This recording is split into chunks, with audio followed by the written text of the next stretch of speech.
Alrighty. I'll kick us off here as a quick point of introduction. My name is Zach Sorscher, SVP US Sales.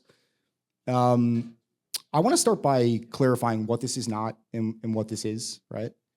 To clarify what it is not, it's not a standard industry event. It's not an all-eyes-on pitch. Although if you want to learn more, we're here, happy to talk afterwards. It's always great. What this is, to sort of crystallize, is this is an industry moment, right? We are defining a new category in what we're considering TV decisioning. And it's been backed by all the things that Jules has talked about, and that Nadia's talked about, and that Tom is talking about, and then the research that we've done with eMarketer. But the thing is that takes a village, right? And so when I look around this room, I see all sorts of partners. I see brands that we're working with. I see agencies that we're working with. I see supply partners that we're working with. It takes a village to do this. And we have a really incredible, ambitious vision for this space. But first and foremost, I just want to say thank you to everybody in this room for the trust, the support, the partnership, and for being here today. I am esteemed and honored to have two partners, and I would consider friends, in Mike and David here. They've entrusted us with their business. I also view them as great thought leaders, pioneers, not just within TV, but within digital and media. And so we'll start with some quick introductions. Mike, if you want to start, David, and then we can get into the conversation. I'm David Nyuremberg, so I am the SVP of Digital for InterMedia Advertising.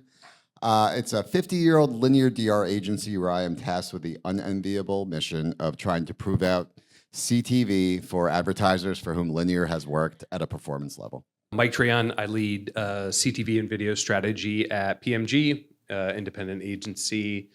We're based out of Dallas and work here on the East Coast. Awesome. Well, thank you both. I do have to preface today's conversation with the fact that I did prepare, as per my notes here. The lighting is horrific up here, almost worse than my handwriting. So we're going to sort of get through this. Bear with me here. We're going to start with the current landscape in TV. The structure that we're going to take for today's conversation, again, it's going to be conversational. We're going to lean on both Mike and David to give their insights. A lot of this, though, is predicated on the insights and the findings that were derived from the study that we co-developed with eMarketer. And so you'll see a lot of stats, a lot of sort of good guidance here. The conversation today should be on validating and challenging the concepts that we've built our platform around and the future of the space that we're building together. And so when we think of the current landscape, to give a little bit more context on the survey, we surveyed a panel of 124 TV buyers. Only about 15% of those buyers have fully shifted from linear TV to CTV. The challenges that they've cited have been around transparency and fragmentation, and then being able to tie outcomes and performance to TV. And so my question for the both of you, but Mike, maybe we'll start with you, is can you validate these challenges? Are these the challenges that you've observed in the market, or are there additional challenges as well?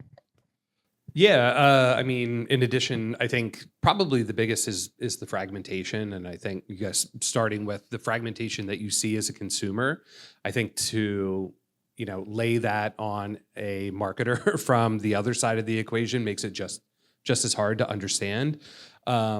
We saw a lot of efficiency in the beginning, transitioning from linear to digital with a lot of local advertisers, and I say that loosely, but our mantra was all marketing is local, and we saw a lot of wasted reach for brands that are looking for foot traffic in 5 to 10 miles of a QSR that's not a national QSR, right? So transitioning that, you got this kind of burst of efficiency, and then kind of the questions start coming in, and whether it was creative or where are we running, or you're talking about like legacy linear business, people like to look for a spot time and be able to be a franchisee and point to the 7 o'clock news and see where it is. So just that element of trust and kind of rebuilding a format, and then again explaining the fragmentation of the difference between a consumer app versus a distribution app versus free ad supported TV,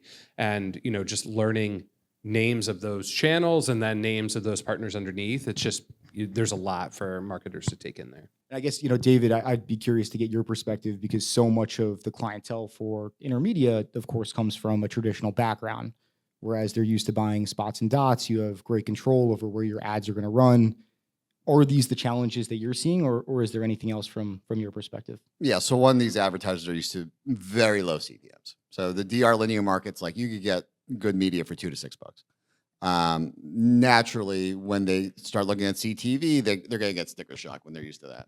They also have the calculations in the back of their head where like, okay, at this CPM, I could expect X conversion rate. At this conversion rate will back out into my goal. Well, if I'm going to be delivering at a $20 CTV CPM, then there's no hell and chance that my conversion rate's even going to come close to what it needs to be. The media is going to have to perform that much better against that CPM to back out into what I'm used to on linear. So that's like almost the starting point right there that I usually have to deal with. Naturally, a lot of these advertisers know they have to get into CTV and start testing, so we have that working for us, just because of linear's decline. But for all the hate that linear gets, it's pretty. There's a science to measuring it at the show level where you can understand exactly which show and how it performed. There's a level of transparency there that you don't get in CTV. And then, of course, MMMs, which have been the gold standard for linear, they also apply to CTV as well. But the narrative that linear is unmeasurable, I would say CTV is a bit harder to measure, actually, than linear right now. And most traditionally within CTV, that's a challenge with transparency. Not always. Those conversations that you're having with historically linear clients, what does the first conversation look like when you're trying to convert them into a more digital streaming CTV environment? I mean, the first conversation usually is to convince them to give it a chance after they've run with like a Mountain or someone like that and had a bad experience. So that's usually the first conversation. So that once we get past that and we uncover the stuff that Mountain did, like delivering on banners when they shouldn't have been, and maybe, and stealing credit from other vendors like they did in the Steelhouse days. That's still happening. Then we get into the soups and nuts. Still go back to like the traditional planning approach of looking at the research, seeing what apps over-index against the target audience, allocating budgets against those.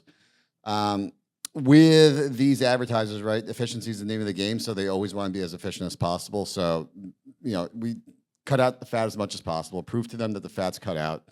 They're getting their dollars close to the media as possible without wasting it on third-party fees and unnecessary trade desk products. And then we see what happens. David is always animated, and we love his candor. So it's a pleasure to have you here, David.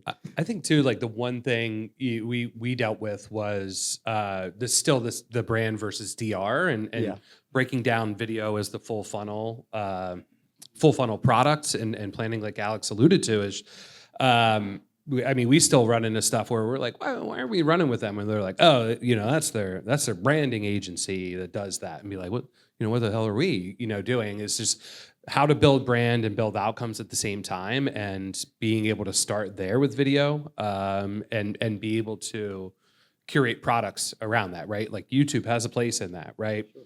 Olympics live sports has a place in that, and then listen, at a point, $5 linear reach in markets is going to have a place in that, and trying to figure that out and mix that is hard because you're breaking down silos. You need to have both sides of the brain, everybody that's working on it. So that's been tough for us too, I think. On the topic of transitioning clients into CTV, one of the sort of pieces that we observed in the report that we're launching with eMarketer is that a lot of these budgets are coming from both linear and social. So is this something that both of you are seeing, or are there other areas where you feel that this budget is going to come from to support more CTV? It's coming primarily from linear. Social brands, especially DTC brands, they love their social. They can see it perform. It's reflected well in MMMs. It's highly measurable. There's a lot less question marks with social than there is with CTV. So maybe they might peel off a little budget, but if there isn't an existing TV/linear budget, but largely for the ones that are pivoting, it's the CTV budget is going to come out of an overall TV pie, at least in my experience. Yeah, I would say I echo that. Also say open web, display, mobile video, and what's left of that. But social is more, I think, probably grows better together, right? Like the YouTube case, but more so like influencer. We're seeing so much activity there. I think we're at the precipice of like, one feature of creative is just as the brands get more comfortable putting vertical video on TV and using influencer-led creative is really interesting. But that blurs the lines between a TikTok like lean back experience and YouTube and again like podcast, like video podcasting and how big that's going to be. I think that there's a lot of overlap and growth there and helps streaming overall. Yeah, Mike made a great point. Online video and display budgets, it's open season on the open web. I was surprised that wasn't higher on the list. Open web video. Well, open web, I think more and more people are realizing that open web video is there really isn't much actual open web video. Like the amount of websites that produce premium content and actually like pay for a studio to do all that and the staff, there's maybe I could count, me and Tom could count them on all our hands together. The majority of online video is outstream. And it's just, just like ads stuffed in between, recurring, just very poor quality content in the corner of your screen on autoplay when you didn't ask for it and probably don't even notice it. That's where your online video budgets have been going for the past at least 10 years. Oh, David, I adore you.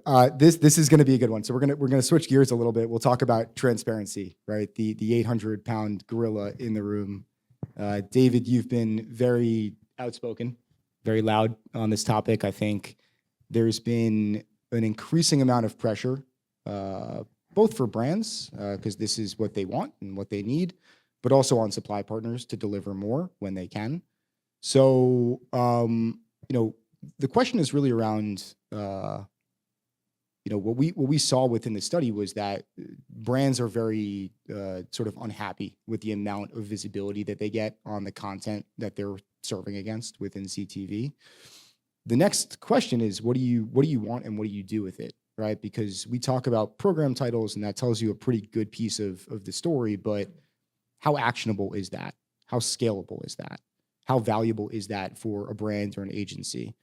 So to summarize, the question is, what kind of transparency would you like to see from partners? And then how would you advise clients or how would you guide clients to use that transparency to unlock more within CTV? David, you got to take that. Okay. Yeah, That's for David. I'll take that. In the same way that media buyers did not pour over 50,000 large site lists meticulously, I think that there's a fear out there that media buyers are going to cherry pick TV shows and all that. But like a website with a curse word is a lot easier to recognize than a random TV show that most people have their content and they stick to it and they don't really know what else is out there. So I think it's the cherry picking aspect is overblown, and that's one reason why these publishers don't want to provide transparency. But ultimately, it's to their detriment, because if you could tie an outcome to a show or a grouping of shows, right? You're going to start optimizing into those shows that work and optimizing out, or at least willing to pay a lower price for those that don't work and willing to pay a higher price for those that do work. In the world of AI, those signals are super valuable, because ultimately, what does the AI have to optimize off of at the moment? Blind, non-transparent CTV packages, which if they work, they work. If they don't, they don't, right? I truly believe that if you add that extra... I imagine you're moving away from that. I'm trying to. The publishers aren't cooperating with me, Zach. Can you help me? After today, they will. So like in a world where you do get full attribution against each impression, right? The algos will be able to optimize that much better and actually deliver campaigns that perform. Same reason why Google and Meta do so well. They understand every single inch of their inventory. They're able to forecast how it's going to perform, what the probability is, what it should be valued at, and know exactly what advertisers are willing to pay for. And that's why they strike a perfect balance with their brands of like, you're going to get just good enough performance, and I'm going to make just enough margin to hit my earnings, and everyone's going to be happy, and we're all going to keep spending. Yeah, no, I think the the show level thing is a good point. It's a battle that doesn't get us to the end goal anyway, right? Like if the demand side wins or the supply side wins, nobody wins, because at the end of the day, like, who's going through that list and saying, oh, this program title I've never heard of, episode 4, drove this conversion. I think the promise of what we can do on the agentic side is going to rely on the data we get from the buying side. And solving it for that is that we're going to be able to, derive better insights out of this optimization or out of this black box that are going to say, what changed week over week? Was it, hey, listen, there was a lot more sports content because it was a big weekend this weekend. That gave you a little tick up over here, right? Next week, there may not be as much sports. We can start to drive content and consumption along with consumer behavior and do that together. I think that's what we're trying to solve for marketers is, aggregated, but that all starts at the very granular is like, we got to know what's in the bid stream. We got to know who supplies it. We got to have something to latch on to. And I feel like a lot of times I consider like our practice really like signal aggregation. Where are we getting from here? How can we tie it to a web or an app-based outcome, a credit card sale? How do we segment it so it shows up in the MMM? What signal can we latch onto? And then how do we train, a really good model to go out and say, hey, this is something to pay attention to. Tell us what is happening and help us derive better insights from it and build kind of, better bottom-up aggregation of some of those signals that give us a little more insight than just straight a list of titles or series or things like that. Yeah, because the other thing is there's so much content. I mean, Jules talked about it. I think Tom talked about it. There's so much content out there to understand from a buying perspective, every single title out there. I don't really know what you do with that. Yeah, I mean, to Tom's point, I think our list of like sports channels is 275 channels. Like that's a channel that has sports content that's appearing on an MVPD, from motor racing to, anything, and that there's a lot of curation and things that have to happen there to be able to add value, I think. I mean, what you're describing is drawing thematics and data that allows you to segment, to package up, to do things at scale based on what you know is going to resonate, right? Versus just cherry picking and building a list of content that you're familiar with that most people across the country probably aren't, right? So I think that's a good point. I will say that the networks know this. They know that they know the power of their inventory and how like if they're able to tie conversions back to it, they'll be able to drive performance. So like I'm in a few betas with the major media networks, and they're all developing their own closed loop conversion optimization products. And they tell me that the secret sauce from the early testing is that they're able to track conversions in direct IO environments with a pixel that they placed on the client site. They're now able to tie conversions to content on their end, and then optimize their yield that way, and then drive performance because they're finally closing the loop on what has been a non-measurable scenario where the publisher sends a direct IO deal, and it either works or it doesn't based on the client's measurement, but the publisher can't do anything with that measurement. So they know they need to open it up. Their hands are tied in a variety of different ways. Well, it's carriage rights, it's fill rates, it's all the things, and I think that's a perfect segue into the measures of performance TV. It's almost like we planned this, David. That's great. What we observed is that about a third of these TV buyers that we surveyed do have challenges around tying performance, specifically incremental return on ad spend, to their CTV activity. And this is one of the greatest barriers to increased CTV investment. And so I would ask both of you, we could start with you, Mike, is what are the challenges that you see with the way that CTV is measured today? How do you navigate those conversations with clients? What are you talking about as far as performance and what they should expect out of the channel? Yeah, I think just going back, our challenge is, how do we tie this wealth of signal that we get on the, bottoms up side to what marketers and business investment leads want from a business outcome standpoint. So a lot, I think, of what we do is we're all about structured data and structured data that can lead to those outcomes. So whether we're doing MMM or the client owns it, we are normalizing that data and trying to get the quickest, highest fidelity loop of that data. So we have some clients that are updating MMMs weekly, but mostly like monthly. So we can, again, build that out and iterate. And then it's about, tying our analytics practice to our hands-on keyboard practice to say, how do we segment this to test if A, B, or C is a viable signal, right? Is response rate really good, right? Does that indicate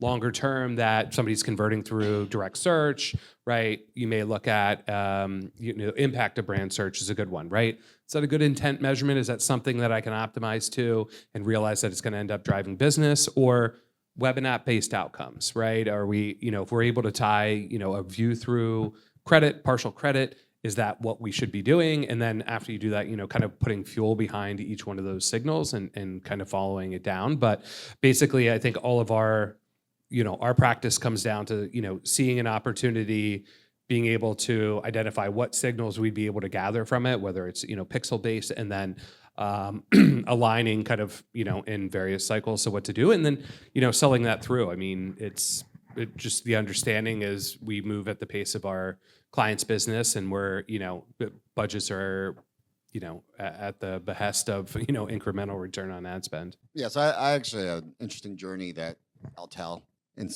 for this question. So we had a brand. We were looking at their pixel data, and the pixel data, not great. And I think that's the biggest challenge right now with CTVs. People are still measuring it largely solely based on pixel data. Not everyone has the luxury of an MMM. But if you think about it, pixels worked in a world where we were converting on desktops, right? On mobile devices, right?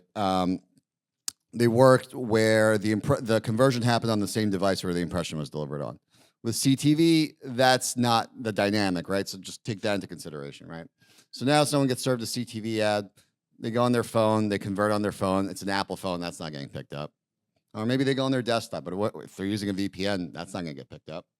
If they're using Firefox or Brave or another type of browser like that, that's not gonna get picked up. Shopify rolled out a bunch of updates over the past several months that blocked pixel fires in different scenarios, so those aren't gonna get picked up. So that's all to say,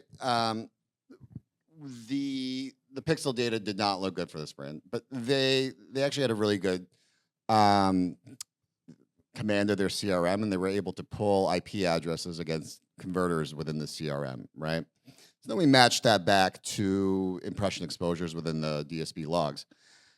And when the pixel said we had 100 conversions, the match actually showed that we had 1,200 conversions.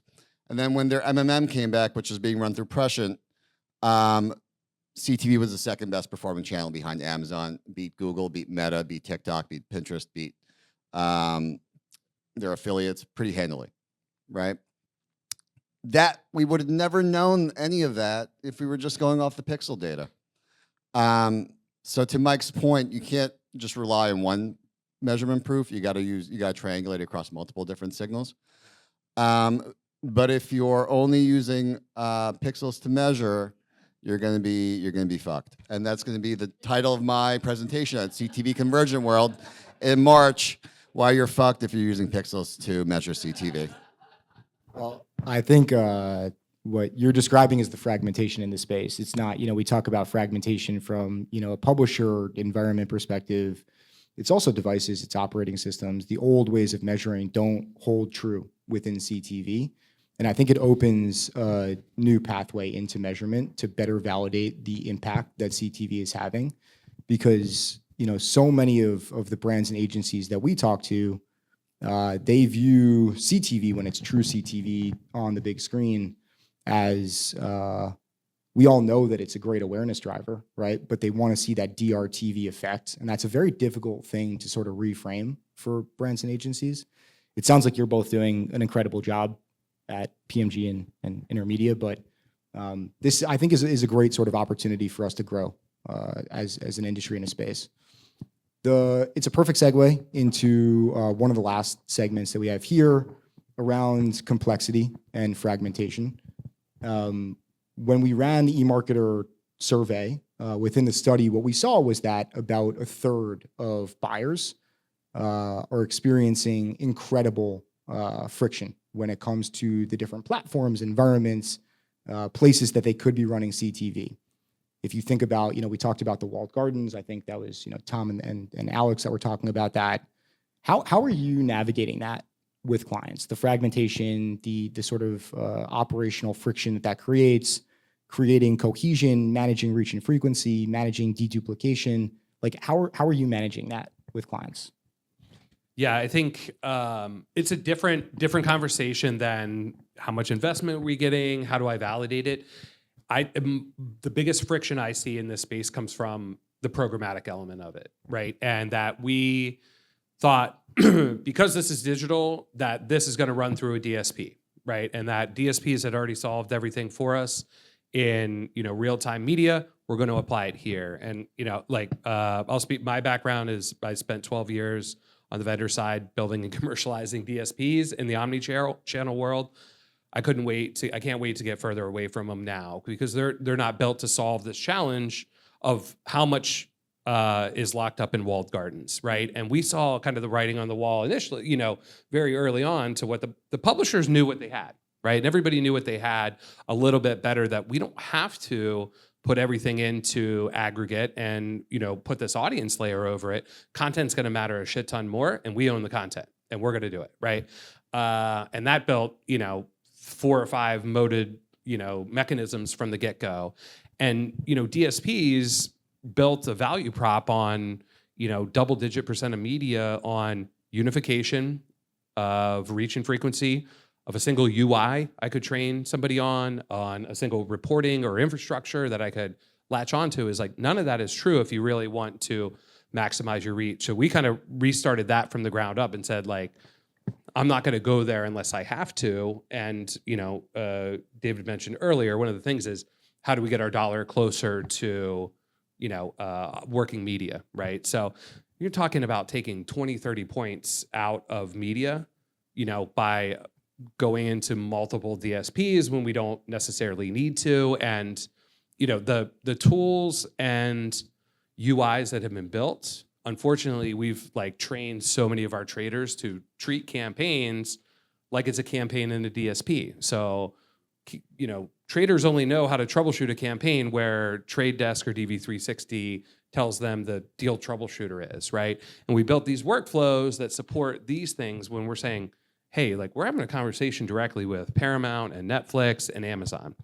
They may not all work in the same space, but our plan can, and we have a much more direct plan to that. So our focus has really been on, building that some layer in between, content and marketer. And it's been fueled by, listen, where do our brands want to reach? Consumers. Where are consumers? Big brands like Roku, right? You got 50, 60 million households. So that's where consumers are. Let's try and make a short path between those two. And you have to rebuild that and find new sources of, tooling to go in between that. But I think that's at the point where we are, is knowing that if we can build a better space in between there, have really good structured data, a ton of it, that's what's going to fuel all the AI, revolution that we get in there. Not like, hey, cool, this DSP's got an AI agent that can traffic this campaign.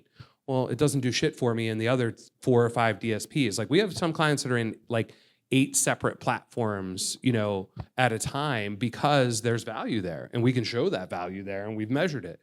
So we're, I think in the one slide was the word orchestration, that I think is going to be so key, is how do we orchestrate where this goes, how it comes back, how we measure it, and how we start to normalize the data. Not a lot of this stuff is normalize, what the hell do we call NBC, right? Trade Desk, Google, Amazon, NBC, all call it something different when it shows up, right? Is it Peacock, or is this off, or is this carriage rights on LG, right? Understanding that is a massive discredit to what we're doing and the value of that content coming through. So building that stuff is the basis of where we're going. And for me, it's I've been, probably pretty anti-DSP because the DSPs haven't changed from that value proposition of being like, hey, got one place, one UI to integrate, one set of training for your hands-on keyboard folks in-house, and it's just, that's not going to solve it for us, you know? I mean, you just described exactly why we've created the platform that we have, right?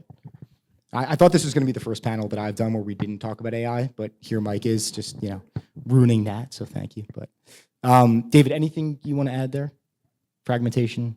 Yeah, I mean, I think there could be a future where everything is just happening through the ad server.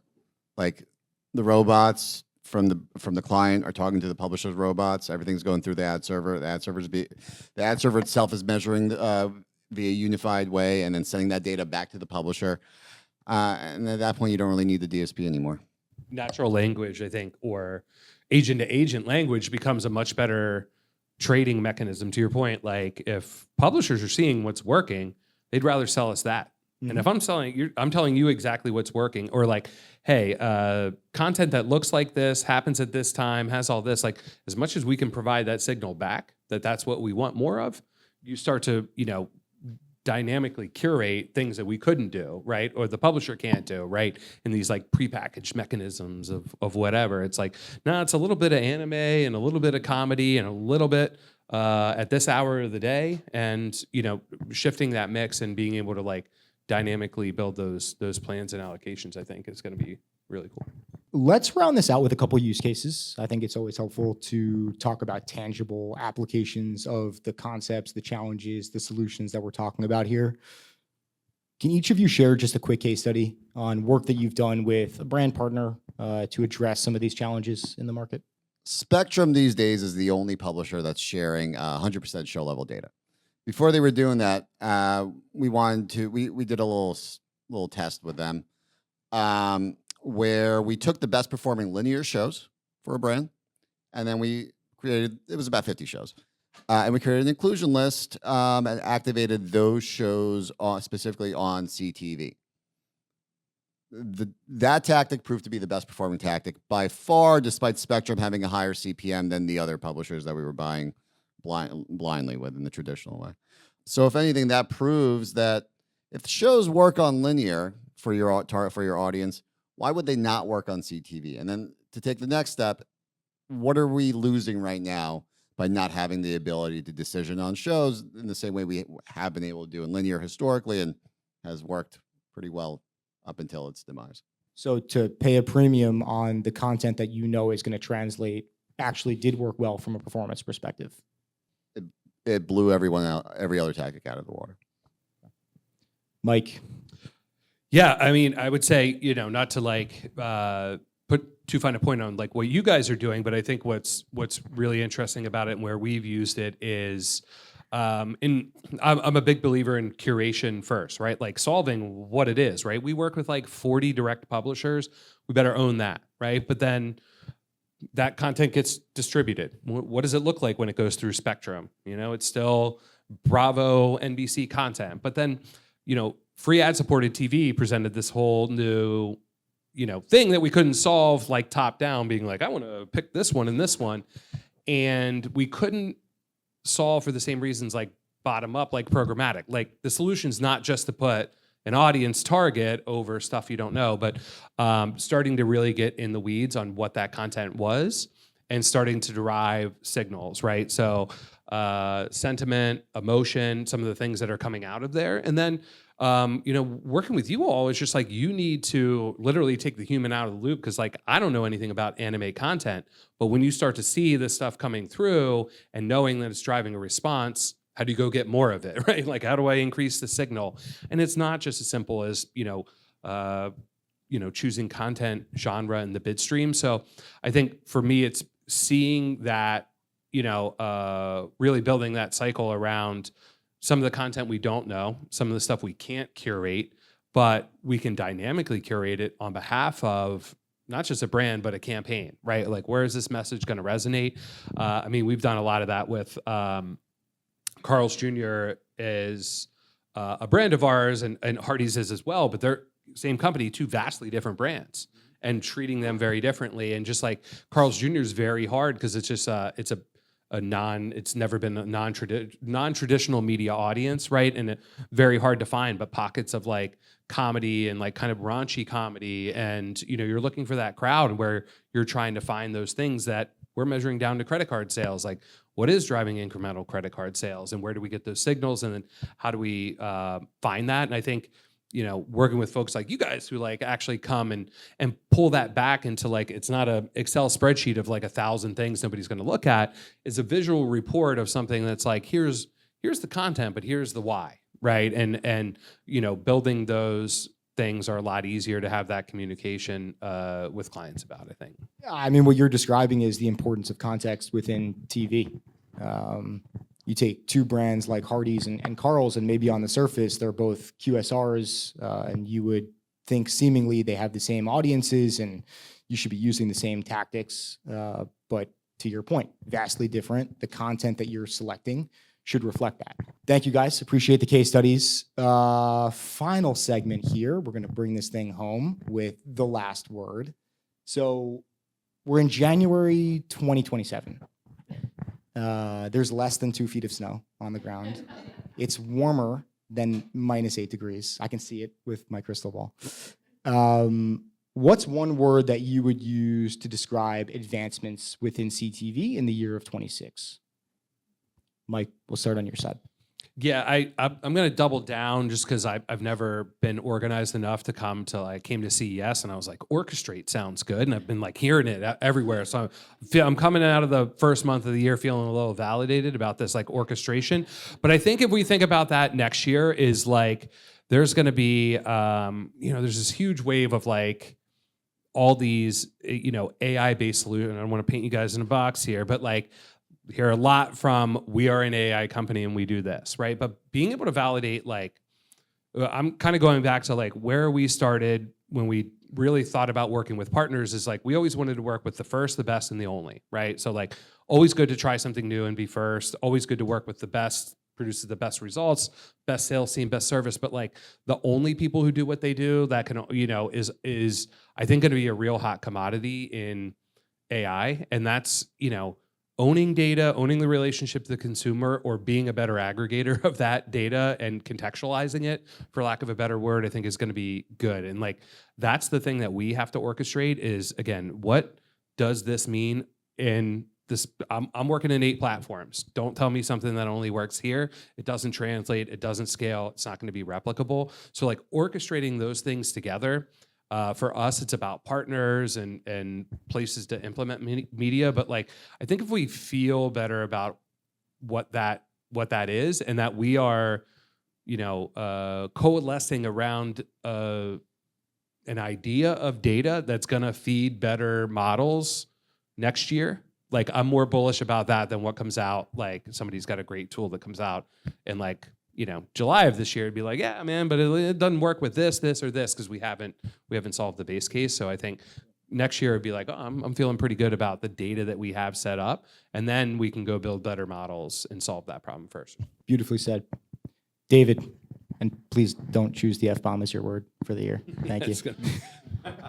No, I've dropped enough of those. I think my word's going to be collaboration, because to Mike's point that he described, brands are going to have to get their data in order, right? Agencies are going to have to get access to that data, and they're going to have to figure out ways with their vendors to execute and feed those AI algos and get them to work together. Historically, and I hear this a lot because I do U of Digital trainings with different publishers and vendors, their biggest challenge is that the agencies don't really talk to them and don't share performance with them. And the only time they do share performance with them is when it's bad and it's time to cut.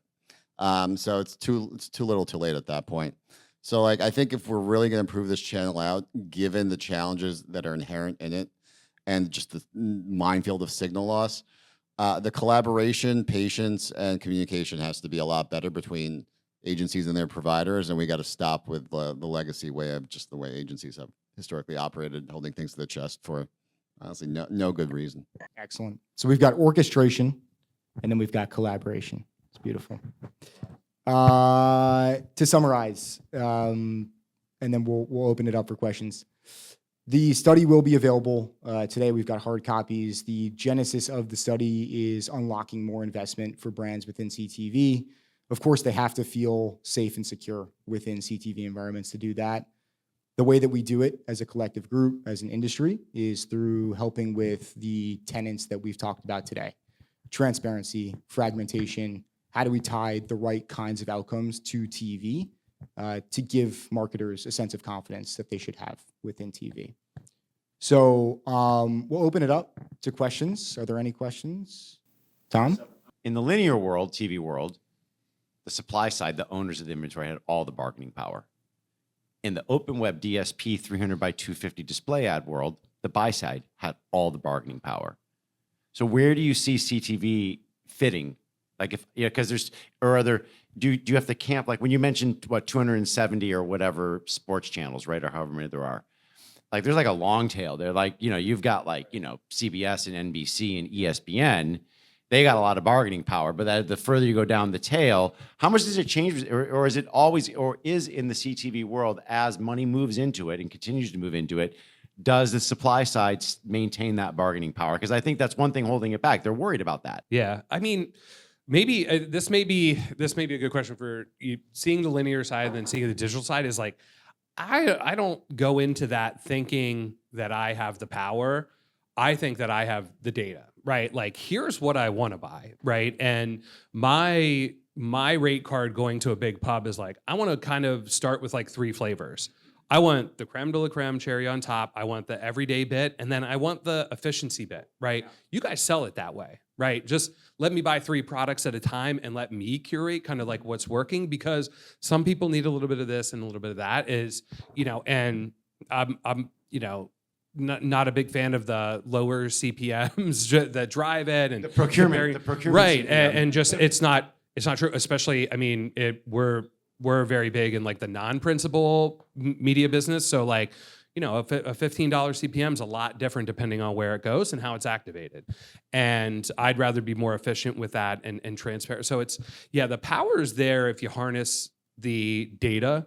The power's not there for the NFL, the NBA, right? Like that's the stuff that's going to be out there, but collaborative power is probably there, even still with, the networks and cable, and being like, all right, what does cable and reach look like here, and how do we package that together, and where does it make sense to have, this huge investment in the Olympics that's tied to this streaming spend? I better be able to smartly spend that, or help me spend that smartly. I know I got to get it to get this, but make it smart for me. I think that's, I don't know, more or whatever. Awesome. Any other questions? Okay. Thank you to our partners at eMarketer. We're very excited by the report. Thank you to everybody for being here. Most of all, please join me in a round of applause for Mike and David. Thank you, thank you, thank you. I think Nadia will bring us home. I think we're standing in between right now and drinks. So see you all at drinks. Thank you for being here. We appreciate it.